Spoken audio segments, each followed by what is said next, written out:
అంటే కొంతమంది మాట్లాడుతుంటే మనకు పొగడ్తలు కూడా ఎట్లా ఉంటాయంటే కృత్రిమంగా ఉంటాయి. కానీ నేను ఇంతకుముందు నేను రామ్కి గారు పొగుడుతున్నారేమో అనుకున్నాను. అది ఏంటి ఇట్లా మాట్లాడుతున్నారు, నన్ను ఎక్కడో ఏదో అనేస్తున్నారు అని ఐ ఫీల్. ఎందుకంటే బాలు లెజెండ్, ఆయనకు 100 మైళ్ళ దూరంలో ఉంటాం ఆయన సింగింగ్కి. అయితే చాలా అప్పుడప్పుడు మళ్ళీ ఫోన్ చేసి నన్ను పలకరిస్తుంటారు అప్పుడప్పుడు రెగ్యులర్గా. అంటే అది మామూలుగా ఏమవుతుంది, సభలో మాట్లాడిన తర్వాత మళ్ళీ ఎవరు మాట్లాడరు. కానీ అప్పుడప్పుడు నన్ను అమీన్ పాషా గారు ఎలా ఉన్నారని చెప్పేసి మాట్లాడుతుంటే నాకు అభిమానం అనేది అది ఆ మాటలలో తెలిసిపోద్ది. అది రియల్ అనేది నేను ఐ కెన్ అండర్స్టాండ్. తర్వాత నాకు అర్థమైంది అది. నేను మొన్న కూడా అడిగినాను, నేను వీలైతే జయప్రద గారిని ఒకసారి ఈ కార్యక్రమానికి తీసుకున్నాను సార్ అన్నాను. అంటే ఇప్పుడు కల్కి సినిమా, ప్రభాస్ గారి సినిమాలో షూటింగ్లో బిజీగా ఉన్నారు, సాధ్యం కాదు ఇప్పుడు, నెక్స్ట్ టైం తప్పకుండా అన్నారు. మరి మీరు ఓకేనా? ఓకే. వారి మనసు లోతుల్లోంచి వచ్చిన పొగడ్తని వారిని చూస్తే మీకు అర్థమవుతుంది. వారి కళ్ళలో నీళ్లు కూడా కనిపిస్తున్నాయి. రియల్లీ ఎందుకంటే నేను ఫస్ట్ అట్లా మాట్లాడినప్పుడు నేను రుచిగా కనిపించింది నాకు, ఏంటి అట్లా అంటున్నారు అని. కానీ నాకు తరచు ఫోన్ చేసి మాట్లాడుతుంటారు అన్నమాట. మాట్లాడి మీరు ఇంకా మీరు చేయాలి సార్, ఎక్కడో ఉండాలి మీరు అంటే నాకు ఉందేమో దాంట్లో నిజమే మాట్లాడుతున్నారని అప్పుడు నేను ఐ ఫెల్ట్ వెరీ హ్యాపీ అన్నమాట. అదేవిధంగా మరి వెంకట్ గరికపాటి గురించి, వారి గురించి ఎంత మాట్లాడినా తక్కువ. ఎందుకంటే వారు కూడా నా మీద చాలా అవాజ్యమైనటువంటి ప్రేమ చూపిస్తున్నారు నా పైన.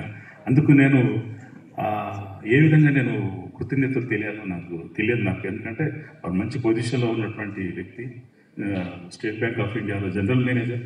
అయినా కానీ సాహిత్యం మీద, పాటల మీద ఉన్నటువంటి అవాజ్యమైనటువంటి ప్రేమ, దానివల్ల వారు రావటం అనేది జరిగింది.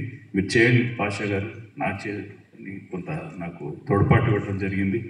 అందుకు నేను చాలా చాలా వారికి కృతజ్ఞతలు తెలియజేస్తూ ఉన్నాను. ఈ సంగీతం అనేటటువంటిది ఏంటంటే దీనివల్ల ఏమొచ్చింది ఏమి రాదు. కొంతమంది దగ్గర పోయి అడిగితే ఏమొచ్చింది సార్, ఎందుకు సార్ మీకు, ఎందుకు సార్, ఏం టైం వేస్ట్ సార్ అన్నాను. చాలామంది అంటారు. అంటే దేనివల్ల ఏమొచ్చింది నాకు కూడా అర్థం కాదు.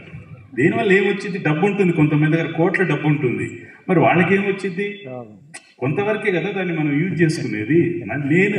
నేనేమన్నానంటే నాకు ఆత్మానందం కలిగింది దీనివల్ల, చాలా ఆత్మానుభూతిని పొందుతాను నేను, నా ఆయుష్ చాలా పెరుగుతుంది దీనివల్ల, నేను చాలా ఆనందిస్తాను. నాకు కోట్ల డబ్బు లేదు, లక్షలు లేవు, కానీ నా అభిమానులు ఉన్నారు కొంతమంది, వాళ్ళని పోయి నేను అడుగుతాను, వాళ్ళు సహాయం చేస్తారు.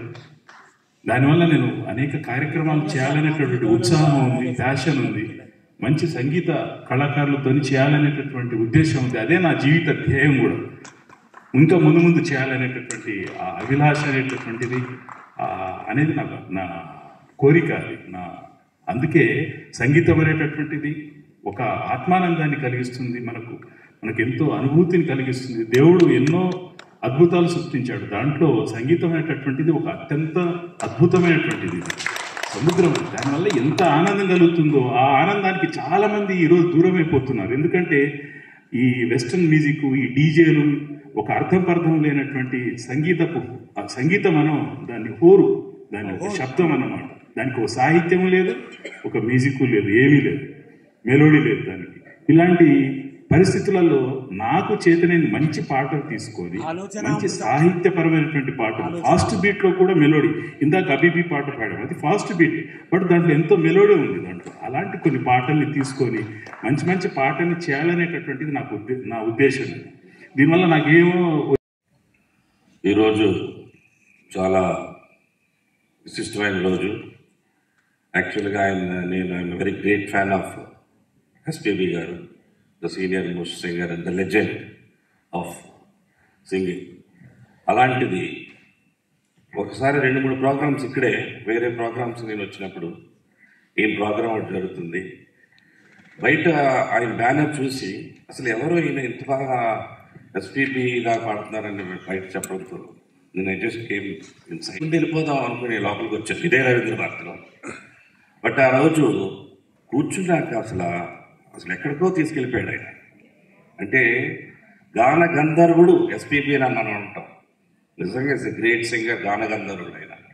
మళ్ళీ ఆ గానగంధర్వుడిని మనం చూడగలమా అనేది it's a question mark for our generation. But today and year afterwards any programmes of Ameen Basha గారు, the way he sings, the way he portrays the rhythm, actions, ఆయన మామూలుగా మాట్లాడుతున్నప్పుడు కూడా ఎస్పీబీ గారు మాట్లాడుతున్నట్టే ఉంటుంది. ఆయన మామూలుగా ఫోన్లో కూడా మాట్లాడుతున్నప్పుడు the way of a base voice. So ఎందుకంటే నేను జయప్రద గారు మేము రాజమండ్రిలో ఉన్నప్పుడు ఫస్ట్ ఎస్పీబీ గారు సింగర్ అయినప్పుడు మేమే ఫస్ట్ ఆయన్ని కాన్సర్ట్ ఆర్గనైజ్ చేసాం Rajahmundry. So that credit ghost అప్పుడు చిన్నపిల్లలు మేము వరుసగా ముగ్గురం కలిసి ఆర్గనైజ్ చేసాం. రాజ్బాబు, జయప్రద గారు, నేను అప్పుడు చదువుకుంటున్నాం. సో అది ఆ యొక్క స్ఫూర్తి మళ్ళీ జయప్రద లహరి అనే ప్రోగ్రాంలో ఎస్పీబీ గారు వస్తే, ఆ లలితారాణి నామ 2 జడలు వేసుకుని వచ్చావు నువ్వు. నాకు తర్వాత చెప్పారు, ఎవరి లలితారాణి అంటే ఇంకెవరండి మన ప్రోగ్రామ్ చేసి ఇచ్చిన జయప్రద గారు, వాడే ఈరోజు జయప్రద గారు అని చెప్పి చాలా చాలా చోట్ల మాట్లాడడం జరిగింది. ఆయన అశేష అంటే the whole family is fan of SPB గారు. అంటే అలా దాని తర్వాత మళ్ళీ ఆ కాసేపు నన్ను ఆ సాంగ్స్ ఆయన ఎస్పీబీ గారు ఆయన మాట్లాడుతున్నట్టే ఉంటుంది, యాక్షన్ అయితే. So I'm really proud of him. మళ్ళీ గానగంధర్వుడు మనకు ఉన్నాడు అని నిరూపించాడు. ఈరోజు పాటల్లో అయితే ఏంటి అనర్గళంగా అసలు ద వే ఆఫ్ సింగింగ్ అసలు ఉచ్చ స్థితికి వెళ్ళిపోయాడు ఆయన. ఆయన great fan of Ameen Basha గారు. అండ్ ఇంకా ఒకటి ఏంటంటే ఈయన ఇంకా ఎక్కడో ఉండాలి నా ఉద్దేశంలో. ఎస్పీబీ గారు legend, after that again he has to be in his position అని ఐ ఎక్స్పెక్టెడ్. యాక్చువల్గా చరణ్ గారు రావాల్సిందే రోజు, చాలా ట్రై చేశారు ఆయన. But is a great human being to Ameen Basha గారు ఆల్సో. ఎస్పీబీ లాస్ట్ టైం కూడా ఎస్పీబీ శైలజ గారు ప్రోగ్రామ్ చేశారు, ఆమె కూడా వచ్చారు. So I regular goer of Ameen Basha గారు, great fan of him. And he has to achieve ఇంకా lot of laurels he has to achieve in life, and I right from my bottom of my heart I pray for him. Thank you for giving this.